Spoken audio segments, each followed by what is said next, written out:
হে হে হে।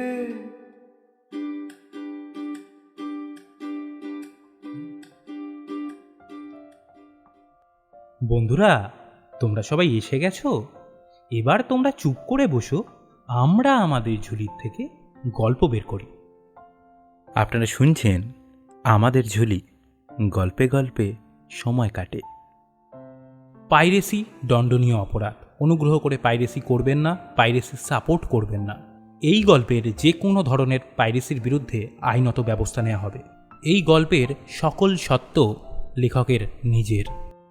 ধূমপান, মদ্যপান এবং যে কোনো রকমের মাদক দ্রব্যের সেবন স্বাস্থ্যের পক্ষে ক্ষতিকর। আজকে আপনারা শুনবেন অর্ণব মুখোপাধ্যায়ের লেখা সে তো তোমারই উপন্যাসিকার তৃতীয় পর্ব।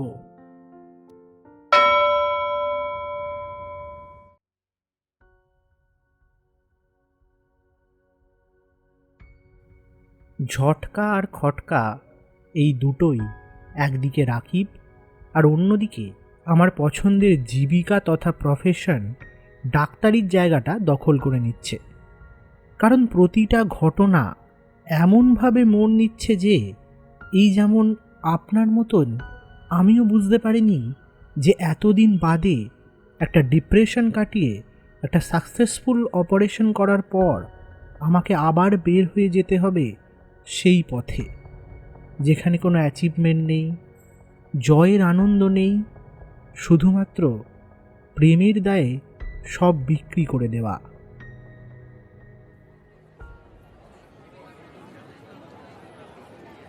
Is everything okay, Dr. Shekhar? হ্যাঁ, of course. Will you come to tonight's party where? at our residence? I have an engagement. Please don't mind doctor Maitra. Okay, তুমি এখন ব্যস্ত ডাক্তার, সেই বাচ্চা ছেলে এখন কত বড় হয়ে গেছে, ভেবেই ভালো লাগে। সবই আপনাদের আশীর্বাদ ডক্টর। আচ্ছা, আমার না একটা হেল্প লাগতো। বলো মৃগাঙ্ক। এইসবে যে অপারেশনটা আমি করলাম, ইয়েস, হ্যাঁ, ওনার বাড়ি থেকে যে এসেছিলেন, ওনার ডটার। হ্যাঁ হ্যাঁ এক্স্যাক্টলি, আমি ওনার নাম্বারটা একটু চাই। কেন, কোনো কিছু ইনস্ট্রাকশন দেওয়ার আছে কি? না, মানে আপনার দিদিপ্রিয়ার নাম মনে আছে? দাঁড়াও, দিতিপ্রিয়া, দিতি I sergeant Ditipriya? Yes doctor, yes. এই মেয়েটির দিদি দিদিপ্রিয়ার বান্ধবী। So what? অনেক কিছু ডক্টর, সব পরে বলবো, আপনি শুধু। আচ্ছা, বুঝলাম। Sayani, Sayani, please give me the record book. Nurse Sayani reception থেকে খাতাটা এনে ডেট ওয়াইজ প্রতিটা পাতা একটা একটা করে উল্টাতে থাকছেন। Doctor Maitra general medicine doctor, ওনার কাজ এটা নয়, তবু তিনি এই কাজটা করছেন শুধুমাত্র আমার প্রতি স্নেহবশত। সত্যি বলতে আমি একটু ভরসা পেলাম, একটু হলেও আমি যেন অন্যের একটা কাঁধ পেলাম মাথা রাখার জন্য। এই একটু মানসিক ভরসার সহচর্যে আমার আবার মন চলে গেল পুরাতন স্মৃতিতে। এখন পিছনে তাকালে মনে হয় এই তো সেই দিন প্রথম হসপিটালে জয়েন করার পরই কড়কড়ে রোজগার একটা দক্ষিণ পূর্ব খোলা বারান্দা ঘেরা একটা ফ্ল্যাট বেশ পছন্দের ছিল। আর সেটা যদি 4 তলা মানে সত্যিকারের 3rd ফ্লোরে হয় তাহলে তো আর কোনো কথাই নেই। অবশেষে বহু প্রতীক্ষা সেরে যখন আমার হাতে এই ফ্ল্যাটের চাবি এলো, তখন জোর আনন্দে মনটা বেশ ফুরফুর করে উঠল। রক প্রাইভেট নার্সিংহোম আমাকে একটা গাড়ি গিফট করে বসলো। মোট কথা প্রাচুর্যের কোনো সীমা নেই, বাট একটা জিনিস আমার মনে হতো, এত কিছু থেকেও যেন কিছুই আমার নেই। অবশেষে এই এমটিনেস ফিল করে দিল আমার 2 বন্ধু। রাকিব, যে হোমিওপ্যাথিক ডাক্তার হলেও প্রথম প্রথম মনে হতো ওকে কানের গোড়ায় একটা চড় সাপটাই, কিন্তু পরে তা সহ্য করে নিতে হয়েছে। অন্যদিকে আসে সঞ্জয়। এরা আসতেই আমাকে যাকে বলে শূন্যতা সব দূর হয়ে গিয়েছিল। আর কিচ্ছু লাগতো না, দিব্যি চলছিল। পেশেন্ট দেখি, প্রয়োজনে অ্যাসিস্ট করি ডক্টর প্রেয়সীকে, একটু আধটু বকা খাই, আর রাতে এসে ওদের সাথে নাইট পার্টিতে মদ খেয়ে তুমুল খিস্তি করি জীবনে আসা সব অবস্ট্যাকলসকে। কিন্তু ভাগ্যলক্ষ্মী এর পরেও যে আমার জন্য আরও কিছু পাওনা রেখে দিয়েছিল তা সত্যি ভাবতে পারিনি। একটা জানালা ঠিক আমার আবাসনের ফ্ল্যাটের বারান্দার থেকে সোজা দেখতে পেতাম। ইনফ্যাক্ট আজ সকালে টাওয়েল শুকোতে দেবার সময়ও দেখে এসেছি।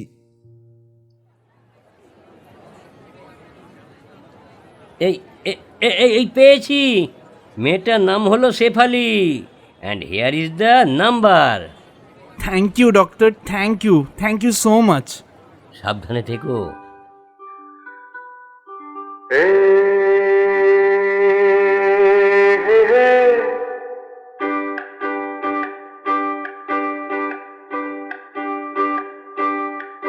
मेरे सामने वाली खिड़की में एक चांद का टुकड़ा रहता है।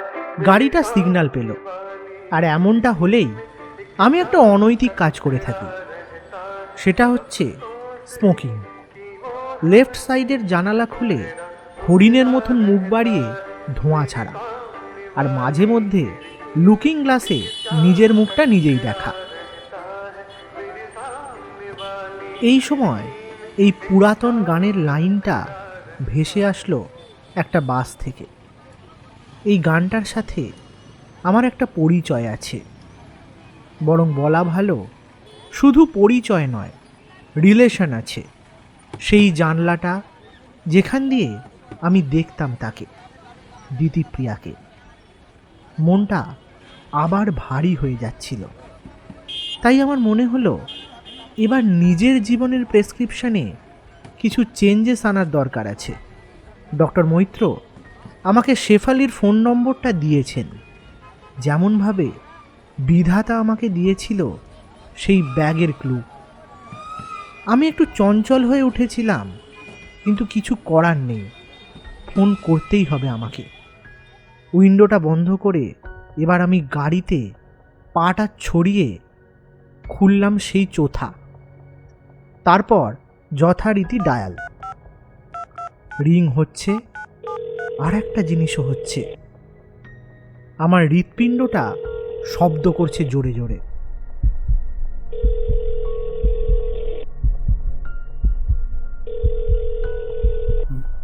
হ্যালো শেফালি, হ্যাঁ, কে বলছেন?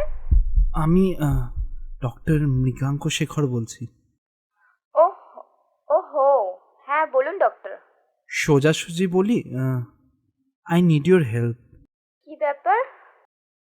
ডক্টর দিতিপ্রিয়া, আই সার্জন, মানে তোমার দিদির বন্ধু। আসলে ও আমার এক্স, মানে আমার গার্লফ্রেন্ড। হোয়াট? ইয়েস শেফালি। কিন্তু ওদের তো বিয়ে হয়ে গেছে। জানি, কিন্তু প্লিজ তুমি কোনোভাবে যদি কন্ট্যাক্ট করিয়ে দিতে পারো, প্লিজ প্লিজ প্লিজ দেখো না। কিছু না হলেও আমার জাস্ট ওকে একবার দেখার আছে। যদিও ও আমায় কিছু না বলতে চাই তাতেও আপত্তি নেই, কিন্তু প্লিজ প্লিজ দেখো না। আমি জাস্ট সরি বলেই বেরিয়ে আসবো। ওকে, তবে ডক্টর আপনাকে বলি, ডক্টর দিতিপ্রিয়া আমার বন্ধুর দিদি না, আমার নিজের দুঃসম্পর্কের দিদি। ও আচ্ছা, আমি না আসলে খুব সম্পর্ক গুলিয়ে ফেলি, কিন্তু প্লিজ প্লিজ প্লিজ তুমি দেখো না কোনোভাবে যদি। দেখুন ডক্টর, সত্যি বলতে ওরা এখানে নেই, আউট অফ স্টেশন। আর তাছাড়া ওর একজন বিজনেস পার্সনের সাথে বিয়ে হয়ে গেছে, so they are very busy. তাহলে উপায়? আমি আমার দিদিকে যেটুকু চিনি, আপনার প্রতি ইমোশন থাকলেও ও আপনাকে এই সময় কোনো রকম রিপ্লাই দেবে না। তাহলে কি আমি হেরে যাব শেফালি? এ মা, না না, কিন্তু আপনাকে আমি কি করে হেল্প করব সেটাই ভাবছি। ওয়েট, এক কাজ করো, তোমার কি লাঞ্চ হয়েছে? না। তোমার বাড়িটা ঠিক কোথায়? লেক টাউন। Okay, good. আমি বিশ্ব বাংলা সরণিতে আছি। তুমি কি আমার সাথে আসবে? কিন্তু ডক্টর, আমি এখনো ফ্রেশ হয়ে উঠতে পারিনি। At least I need some time to shower. Okay, তোমার যদি আপত্তি না থাকে তাহলে তোমার লাইভ লোকেশনটা যদি একটু শেয়ার করে দাও প্লিজ। ফোনটা কাটতে একটা অস্বস্তি যেন কাটল। কয়েক সেকেন্ডের ব্যবধানে লাইভ লোকেশনটাও এসে গেল। লাইভ লোকেশন পেয়ে আমি গাড়ির মধ্যে বসে সেটা ড্রাইভারকেই ফরওয়ার্ড করলাম। ড্রাইভার সেই লোকেশনটা পেয়ে ধীর গতিতে টার্ন নিয়ে সেদিকে চলল। কয়েকটা মোড় পার হতেই এসে গেল নতুন একটা ইনস্ট্রাকশন। কিন্তু সেই সব ইনস্ট্রাকশনের মোড়কে একটু একটু করে মন চলে গেল পুরাতন মোড়কে। পুরাতন মোড়ক, সেই জানালা, সেই গান। সঞ্জয়, এই ভাই ধর না গানটা। ভাই ভাই মেয়েটাকে কিন্তু হেভি দেখতে। কেস খাবো না তো? বাড়ির লোক যদি কিছু বলে? আরে না রে ভাই না, কেস খাবি কেন তুই? কেস খাবার মতো আছে কিডা এখানে? একজন অপরজনের রূপ দেখে যদি গানই না করে তাহলে করবে কিডা? তুই ধর তো সঞ্জয়। এখানে সবাই জানে আমরা ডাক্তার বটে, কেউ কোনো সমস্যা করবে না। পালের ডাক্তার শালা, তোদের ডাক্তার কোথাকার? হ্যাঁ, আমারও তাই মনে হয়। ভাই মৃগাঙ্ক, এই তোর জন্য আমাকে এই বোকাচোদাটার থেকে কথা শুনতে হচ্ছে। তোর মেয়েটাকে ভালো লাগে কি বল? দূর শালা বাঙাল। হ্যাঁ, ভালো লাগে। চলো চলো লাগাও সঞ্জয় লাগাও। আরে কি? আরে তোর ইউকেলেলেতে ধর গান। শালা বাঙাল কোথাকার।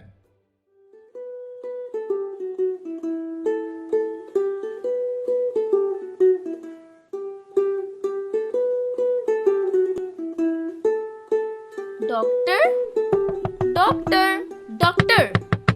আমি যেন কেমন একটা ঘোরে চলে গিয়েছিলাম। ভুলেই গিয়েছিলাম যে আমি এখানে, মানে আমার পেশেন্ট পার্টি শেফালির বাড়ির সামনে দাঁড়িয়ে আছি। আর কখন যে শেফালি রেডি হয়ে এসে আমার গাড়ির কাছে নক করছে বুঝতেই পারিনি। যেই বুঝতে পারলাম, আমি গাড়ির থেকে ডোরটা খুলে দিলাম। Please come. উফ, সরি। তোমার যদি একসাথে বসতে আপত্তি না থাকে তো মানে আমি সামনে। ইটস ওকে ডক্টর, মেয়েদের সিক্সথ সেন্স থাকে, তারা বোঝে কে ক্ষতিকর। ওকে। আচ্ছা, আগে তো কিছু খেতে হবে, তারপর না হয়। হ্যাঁ, আমারও না কিছু খাওয়া হয়নি আসলে, বাবার ট্রিটমেন্টের জন্য। না না, তুমি কিছু না ভেবো না, হি ইজ অ্যাবসলিউটলি ফাইন। আর তোমাকে তেমন হলে আমি ফেরার পথে ড্রপ করে দেবো খন। শেফালি কিছু বলল না। কেন বলল না সেটা হয়তো সেই জানে। আমি শুধু যেটা বুঝলাম, আমাদের দুজনের এখন একটা রেস্টুরেন্ট দরকার। স্যার, আমি নিয়ে যাবেন? সামনেই আছে। আমাদের সাথে যে ড্রাইভার আছে সেটা আমি প্রায় ভুলেই গিয়েছিলাম, তবে এই মুহূর্তে ওর সাজেশনটাই ভালো লাগলো। হ্যাঁ হ্যাঁ, তাই চলো। শেফালির বিরিয়ানিতে আপত্তি নেই তো? না না, এই বাচ্চারা কেউ বিরিয়ানি ছাড়ে নাকি? Okay, 2 mutton biryani and chicken chaap. Anything else sir? No no, that's it. প্রথম 5 মিনিট কোনো কথা আমরা একে অপরের সাথে বলতে পারিনি। দুর্দান্ত খিদের মাথাচাড়াটা একটু না কমিয়ে কোনো সেন্টেন্স তো দূরের কথা, কোনো বাক্য আমার মুখ দিয়ে বের হতো না। আমি হয়তো এই খাদ্য আন্দোলনটা চালিয়েই যেতাম। কিন্তু উপাস থেকে শেফালি প্রকাশ করলো কৌতূহল। আচ্ছা ডক্টর শেখর, এবার তো বলবেন কিভাবে আপনাকে সাহায্য করতে পারি। শেফালির মাথার আধভিজে চুল থেকে একটা সুন্দর গন্ধ ভেসে আসছিল। এই গন্ধটা আমার পরিচিত গন্ধ, শ্যাম্পুর। দিদিপ্রিয়াও এই শ্যাম্পু ইউজ করত। শেফালির প্রশ্ন শুনে আমি ওর দিকে তাকালাম। আমার কেন জানি দিতিপ্রিয়ার শূন্যতাটা আরো বেশি করে মনে হতে লাগলো। আমি সেই চোখটা খুঁজতে লাগলাম, কিন্তু না, শেফালির চোখ টোটাল ডিফারেন্ট। এখানে ওর চোখে সেই শান্তি নেই, যেই শান্তি আমি প্রথমবার সেই বইমেলার মধ্যে পেয়েছিলাম।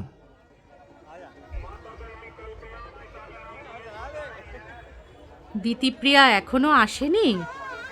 না, ও জ্যামে আটকে আছে। ওকে, তাহলে সিটটা ফাঁকা রেখেই আমাদের কাজ করতে হবে, কারণ আমাদের টাইম স্লট তো শেষ হয়ে যাবে। এরপরেই আবার আমাদের ঝুলির স্টেজ প্রোগ্রাম আছে। সত্যি? হ্যাঁ। আপনি শোনেন আমাদের ঝুলি? না, আমি আমার মেয়ের মুখে শুনেছি এর নাম। স্পটিফাইও তো আছে ওদের গল্প। কলকাতা আন্তর্জাতিক পুস্তক মেলায় আপনাদের সকলকে সাদর আমন্ত্রণ। আমাদের আজকের আলোচনার বিষয় মনের জন্য বই আর শরীরের জন্য মেডিসিন। আলোচনায় অংশগ্রহণ করবেন doctor Preyasi Sen, Shramik Sen, junior doctor Mriganka Shekhar, cardiology department, junior doctor Ditipriya Mitra, ophthalmology department. আমরা এখনই শুরু করব আমাদের আজকের আলোচনা। হ্যালো, হ্যালো দিতিপ্রিয়া, হ্যালো, শুনতে পাচ্ছ? আমি প্রেয়সী ম্যাম বলছি। তুমি কোথায়? একদম আপনার সামনে ম্যাডাম। রাস্তায় খুব জ্যাম ছিল নাকি? হ্যাঁ ম্যাডাম। ওকে, চলো, স্টেজ রেডি। মিস প্রেয়সী, এটা কি ঠিক হচ্ছে? এ মা, আমি কি ভুল করলাম আবার? আপনিই তো করলেন। কি বিভেদ? কার মধ্যে? এই ছেলে আর মেয়েদের মধ্যে। সরি স্যার, বুঝলাম না ঠিক। ছেলেরা দেরি করলে বকা, আর মেয়েদের ক্ষেত্রে সিম্প্যাথি। আরে না না, আপনি মজা করছেন। মজা করছেন তাই না? ডক্টর, আরে ডক্টর, ডক্টর, হ্যাঁ, বিরিয়ানিটা তো ঠান্ডা হয়ে যাচ্ছে। কি হেল্প লাগবে বললেনই তো না। তুমি যে কোনোভাবে আমাকে দিতিপ্রিয়ার সঙ্গে একবার দেখা করাতে পারবে? ইম্পসিবল। শব্দটা আমার মনের কাঠিন্যকে নাড়িয়ে দিল। আমি একটু চুপ করে যেতে বাধ্যই হলাম। সম্ভব নয়। কেন সম্ভব নয়? প্রথমবার মনে করলাম, তারপর মুখে ব্যক্ত করলাম। হোয়াট? কেন? ও এখন কোটিপতি ব্যবসায়ী সৌজন্য রায়ের ওয়াইফ। দিতিপ্রিয়া এখন ম্যারিড, তা আমি আগেই শুনেছি, কিন্তু ওর হাজবেন্ডের নামটা শুনে আমি কেমন টলে গেলাম। সব জেনেও যেন মেনে নিতে কষ্ট হচ্ছে। জাস্ট ভেবে উঠতে পারছি না আমি। মাথা টনটন করে উঠছে ভাবতে গিয়ে। যার সাথে মিলেনিয়াম পার্কে বসে একসাথে একটা ডাব ভাগ করে খেয়েছি, যার সাথে ভালোবাসার প্রত্যেক গোপন মুহূর্ত কাটিয়েছি ভরসার সাথে, সে কিনা এখন অন্যের বিছানা গরম করে বেড়াচ্ছে। মেয়েরা কি এমন হয়?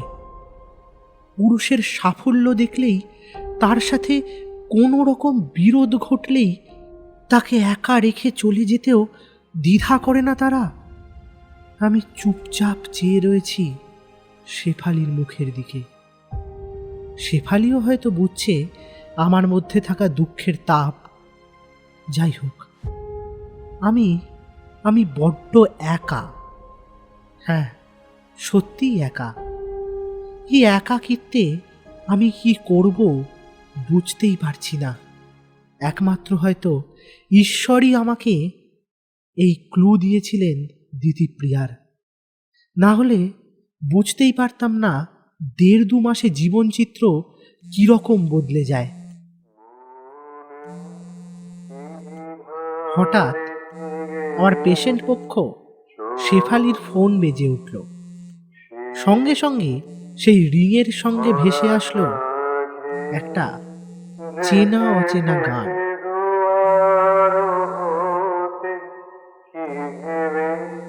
বিরলে মুখ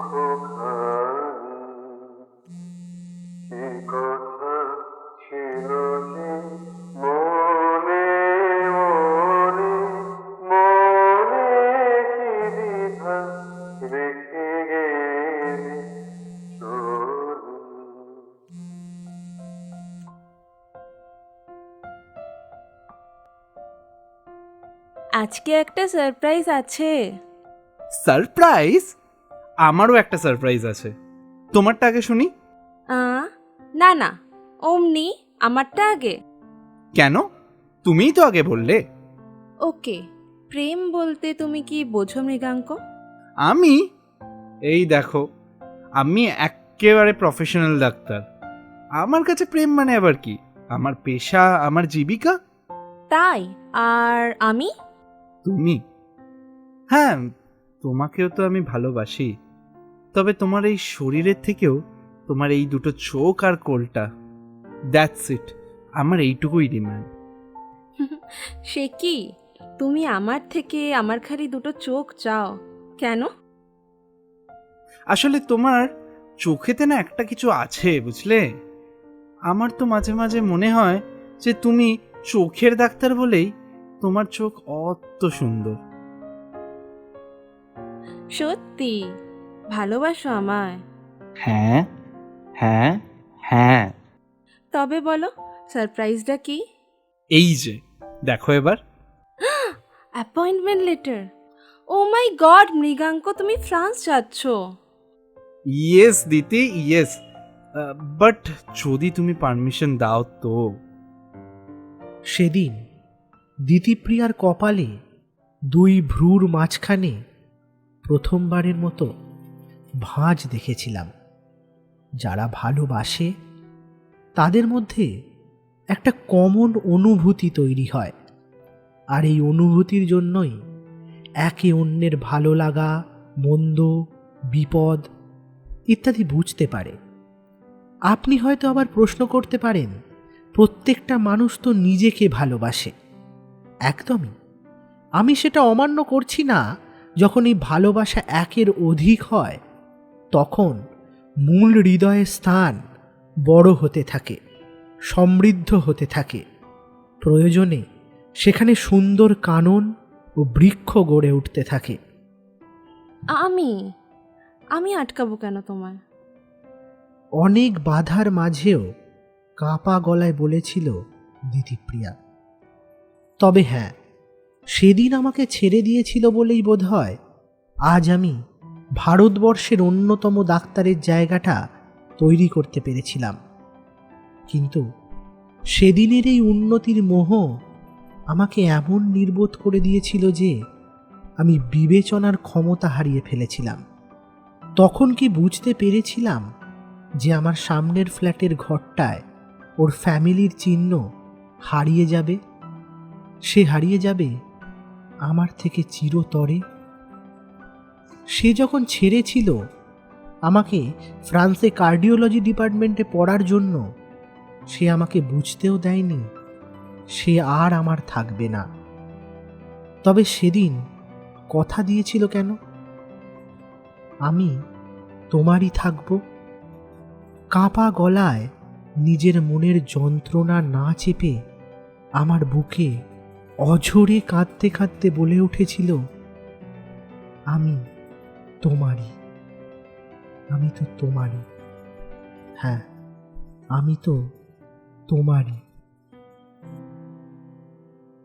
এবার বলো, তুমি কি একটা সারপ্রাইজের কথা বলছিলে না?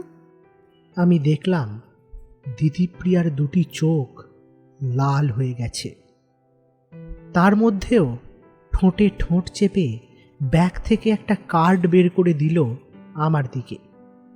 হ্যাঁ, ছিল না, আছে, এই যে। এটা কিসের কার্ড? আমার clinic, Drishtijyoti eye clinic. Wow, fantastic! লোগোটা তো হেভি হয়েছে। কবে ওপেনিং? তোমার ফরেন জার্নি কবে শুরু? এই তো 2 সপ্তাহ পর।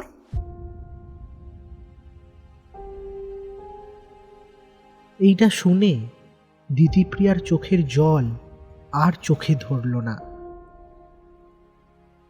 কি যেন একটা কষ্টে লাল হয়ে যাওয়া ওই দু চোখের কোল বেয়ে বয়ে আসলো অশ্রুধারা। কিসের জন্য এত কষ্ট ওর? আমার জন্য? আমি বিদেশ যাব, আমাকে আর দেখতে পাবে না বলে? ও আমাকে এতটা ভালোবাসে? 1 সপ্তাহের মধ্যে আমার আই ক্লিনিক খুলবে। আর কথা বলতে পারল না ও। আমার মাথা নিজের দুর্বল বিষণ্ণ বুকে টেনে নিল। তারপর আমাকে আগলে ধরে কাঁদতে লাগলো। আমাকে দেখতে দিল না ওর চোখের জল। জানে আমি ওর চোখে আমি দুঃখের জল দেখতে পারবো না। কিন্তু কি করে এত প্রেম হয়েছিল আমাদের, আমাদের এত কাছে হাসা হয়েছিল, আর কেনই বা এত দূরে চলে গেলাম আমরা? ডক্টর, হে ভগবান, আবার শুরু হয়ে গেল। কি যে ভাবে মনে মনে। মৃগাঙ্ক, মৃগাঙ্ক। হ্যাঁ হ্যাঁ, বলুন। স্যার, আপনি কি ভাবছেন বলুন তো? সেই তখন থেকে দেখছি আমি। জানি না কেন বারবার দিতিপ্রিয়ার কথাই মনে পড়ছে। এই মেরেছে রে। আরে বাবা, এত ভাবছেন কেন? না মানে তাও আচ্ছা, আমি ওর সঙ্গে দেখা করতে পারবো তো? আরে বাবা, দেখা করতে গেলে তো আগে তো তার কাছে যেতে হবে, তাই না? কিন্তু আপনি যেমন বাবা ভোলা হয়ে যাচ্ছেন, তাতে তো মনে হয় না যে এমা না না, আগে না এমন হচ্ছিল না, জানো তো। এই মানে জানেন তো। এতক্ষণ বাদে আমার একটু হুঁশ ফিরল যেন। নিজের মনটা ভেঙে যে আড়াই টুকরো হয়ে গেছে, আর যা আড়াই দিকে দীর্ঘ ম্যারাথন রেসে যাত্রা করছে, তার বোধ হতেই নিজের ডাক্তারি সত্তায় আঘাত লাগে। ফির ভি জো হোগা দেখা জায়গা, এই টাইপসের একটা অ্যাটিটিউড নিয়ে চলতে হচ্ছে। জীবনের খুঁড়োর কলে খাদ্য যেন দিতিপ্রিয়ার প্রেমের তৃষ্ণা। এখন এই বিরিয়ানির টেবিলে বসে মনে হচ্ছে যে সে যেন আমার আর আমার পেশেন্টের ডটার শেফালির মাঝখানে আছে। আবার কখনো বা মনে হচ্ছে এই শেফালির মধ্যেই আছে আমার আমার সেই হারিয়ে যাওয়া দিতিপ্রিয়া। তাই বোধ হয় শেফালিকে ভুল করে তুমি বলে ডেকে ফেললাম। না ডক্টর, ঠিক আছে, আপনি আমায় তুমি করেই বলতে পারেন, নো প্রবলেম। তাহলে আপনিও মানে তুমিও আমাকে আর ডক্টর নয়, শেখর বলে ডেকো। কেন পদবি ধরে ডাকতে বলছেন? এ মানে বলছো নাম ধরে ডাকলে কি বুঝি তোমার সম্মানহানি হবে? না মানে তেমন না, মৃগাঙ্ক নামটা না আমি শুধুমাত্র ওর মুখ থেকেই শুনতে চাই। ওরে বাবা, পুরো লাভ। তবে প্লিজ আপনি মানে শেখর, তুমি প্লিজ এমন খেলিয়ে যেও না। হ্যাঁ মানে সরি, আমার ল্যাঙ্গুয়েজটা না খুব খারাপ, বাট এত ভাববেন না। বিরিয়ানিটা ঠান্ডা হয়ে যাচ্ছে, খেয়ে নাও। বিরিয়ানির স্বাদ বেশ সুন্দর, তা নিয়ে কোনো ডাউট থাকার কথা নয়, কিন্তু সেই পচা বিরিয়ানিটার কথা মনে পড়ে গেল আমার। সেটা এখনো ফ্রিজে রয়ে গেছে, বের করে ফেলে আসা হলো না যে। আর যেই না সেই বিরিয়ানির কথাটা মনে পড়ল, আবার আমার বারান্দার কথাটা মাথায় এসে গেল। সেই বারান্দা, সেই মাইন্ড সার্কেল আমি কিছুতেই ব্রেক করতে পারছি না। আমার প্রায় আধ খাওয়া বিরিয়ানি পাতেই রয়ে গেল। শেফালির দিকে তাকিয়ে একটু বেরিয়ে এলাম ফ্রি প্লেসে। আসলে আমার এই মুহূর্তে একটা ফাঁকা জায়গা দরকার, আর সাথে একটা কিং সাইজ সিগারেটের প্যাকেট। এতদিন সিগারেটের প্যাকেট বুদ্ধির গোড়ায় ধোঁয়া দিয়ে এসেছে, আর আজকে স্মৃতিচারণার পিছনে তা খরচ হচ্ছে। সত্যি প্রেম এতটা বিষাক্ত হয়ে যায় যে ধূপের সুগন্ধযুক্ত ধোঁয়ার জায়গায় নিকোটিনের ধোঁয়া লাগে তার কথা মনে করতে। প্রথম টানের পর মনে হলো আমার past happy memory, old memory কার্ডের রিপিট টেলিকাস্ট। আবার এই তো সেদিনও তো আমাকে অপছন্দ করত, যেদিন সঞ্জয় একটা অদ্ভুত গোছের ইউকেলেলে নিয়ে আমাকে প্ররোচিত করেছিল দিতিপ্রিয়াকে পটাতে। আর রাকিব বলেছিল, লাগা লাগা, মানে গিয়া বাজা বাজা বাজা, মাইয়া আইছে, ওই তো চুল শুকাইতে আইছে। আমি তো অবাক, ও আমার থেকেই আমার মনের খবর জোগাড় করেছে। আর মেয়েটা যে এই সময় চুল শোকাবে সেটা আমার অবজারভেশন, কিন্তু ও বেমালুম সেটা নিজের কাঁধে তুলে নিয়ে আমার প্রথমে সঞ্জয়ের বাদক আর আমার গায়ক সত্তার সলতেতে দ্বীপ শলাকার ফায়ার স্টিক দিচ্ছে। আমি আবার এসব ব্যাপারে একটু অগা ছিলাম। সেই সময় মেয়েরা নিজে যেচে আসলে কথা বলতাম, আর না আসলে চুপ। ভালো লাগলেই কি আর বলা যায় ভালো লাগছে। ওদিকে রাকিবের উস্কানিতে দিব্যি ইউকেলেলে প্লে করা শুরু হয়ে গেছে। আমি চুপচাপ দাঁড়িয়ে পুরো ক্যাবলা বনে দাঁড়িয়ে আছি। কয়েকবার হাত নাড়ি, তো কয়েকবার এক পা দিয়ে অন্য পা চুলকাই, কিন্তু ঠিক যেটা করতে হবে সেটা করে উঠতে পারছি না। এমন সময় দিতিপ্রিয়া কেমন যেন বুঝতে পারল যে এই সঙ্গীত বর্ষণ তার উদ্দেশ্যেই করার প্রস্তুতি চলছে। ওই যেমন হয় না, কাউকে যদি কেউ দেখে বা তার দিকে কেউ তাকিয়ে থাকে তাহলে সে ঠিক বুঝে যায়। কিন্তু এরপর রাকিব আর একটা বেলের লাপনা করলো আমার সাথে, যেটা না করলে আমি অন্তত গান করতাম না। একটা রাম চিমটি, চিৎকার না গান, মনের ইন্টারনাল কনফ্লিক্ট করার সময় আমি আর পাইনি। সেকেন্ডের মধ্যে গেয়ে উঠলাম ইউকেলেলের তালে। बरसात भी आकर প্রথম প্রথম সুরটা একটু কেটে গেল, গলা কেঁপে গেল আমার।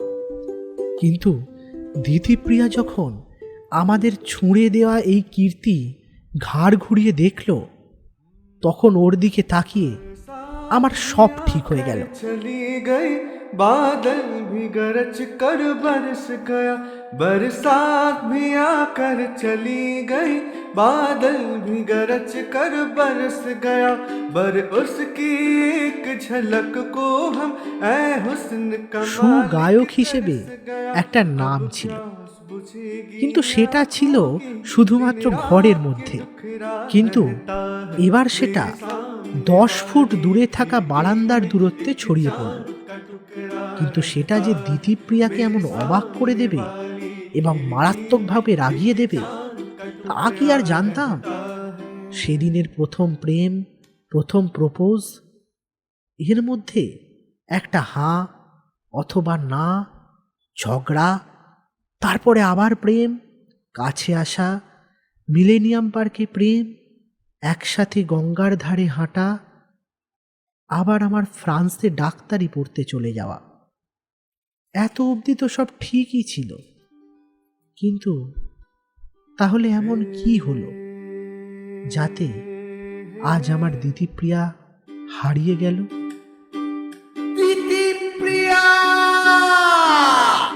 मेरे सामने वाली खिड़की में एक चांद का टुकड़ा रहता है मेरे सामने वाली खिड़की में एक चांद का टुकड़ा रहता है अफसोस है कि वो हमसे कुछ उखरा उखरा रहता है मेरे सामने वाली खिड़की में एक चांद का टुकड़ा रहता है मेरे सामने वाली खिड़की में एक चांद का टुकड़ा रहता है।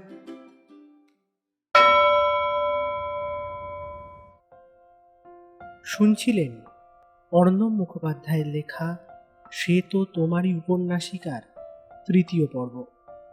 গল্প পাঠে সরজিৎ ঘোষ, ডক্টর মৈত্রর চরিত্রে বিরূপাক্ষ চক্রবর্তী, ডক্টর মৃগাঙ্ক শেখরের চরিত্রে সাত্তকী ঘোষ, পেশেন্টের মেয়ে শেফালির চরিত্রে সায়ন্তিকা দে, রাকিবের চরিত্রে অভিক জেঠি, সঞ্জয়ের চরিত্রে সরজিৎ ঘোষ, ড্রাইভারের চরিত্রে হিমাদ্রি পাল, ওয়েটারের চরিত্রে সরজিৎ ঘোষ, ডক্টর প্রেয়সী সেনের চরিত্রে ডক্টর ঝুলন কাঞ্জিলাল, বইমেলার ঘোষকের চরিত্রে হিমাদ্রি পাল, দিতিপ্রিয়ার চরিত্রে উর্মিতা দে, ডক্টর শ্রমিক সেনের চরিত্রে ডক্টর অয়ন চ্যাটার্জি, আবহ সঙ্গীতে হিমাদ্রি পাল ও সাত্তকী ঘোষ।